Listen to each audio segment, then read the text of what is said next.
धतूरे का जो पुष्प है उसको दो जगह पर समर्पित किया जाता है।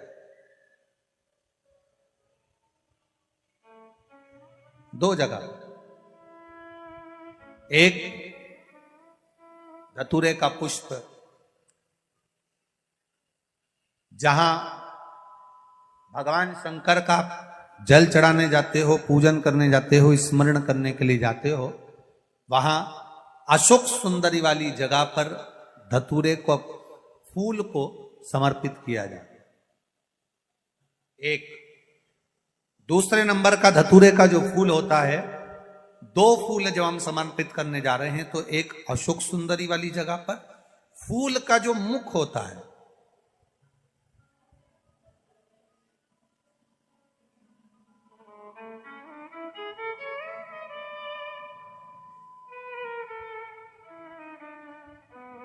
मान लो ये फूल है धतूरे का। वैसे तो धतूरे का फूल लंबा होता है, आपने दर्शन किए किस किसने करे ना, सबने दर्शन। धतूरे का फूल लंबा होता है। अब वो लंबा जो पुष्प है उसका जो खिला हुआ भाग है, जो खिला हुआ, और पीछे की जो डंडी है, तो अशोक सुंदरी वाली जगह पर जब हम समर्पित करते हैं, अशोक सुंदरी वाली जगह पर जब हम उसको चढ़ाते हैं, तो जैसे ये शिवलिंग है और यहां सामने अशोक सुंदरी की जगह है, तो जो अशोक सुंदरी वाली जगह पर हम पुष्प समर्पित करते हैं तो खिला हुआ जो भाग है, जो खिला हुआ भाग है, उसको इस तरह से रखते हैं कि शिवलिंग की ओर उसका खिला भाग जाए, और डंडी का भाग इधर गणेश जी, कार्तिकेय जी और 33 कोटि जो देवी देवता हैं उस ओर उसका भाग जाए, उसका भाग ऐसा समर्पित। एक दूसरा, शिवलिंग पर जब हम धतूरे का पुष्प समर्पित करते हैं, शिवलिंग पर जब हम धतूरे का पुष्प समर्पित करते हैं तो उस फूल का खिला हुआ जो भाग होता है उसका मुख हमारी ओर होना चाहिए। अर्थात डंडी का मुख जब शिवलिंग पर चढ़ाएंगे तो डंडी का मुख उधर हो और खिला हुआ भाग हमारी ओर।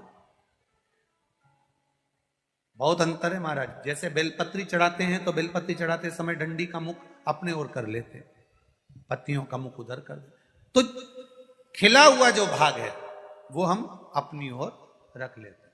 अब कनेर का पुष्प इससे विपरीत में चलता है।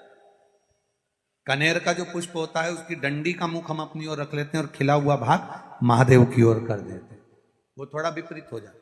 तो शिव तत्व कह रहा है, भगवान शंकर का संवाद कर रहा है, शिव महापुराण की कथा कर रही है। दो स्थान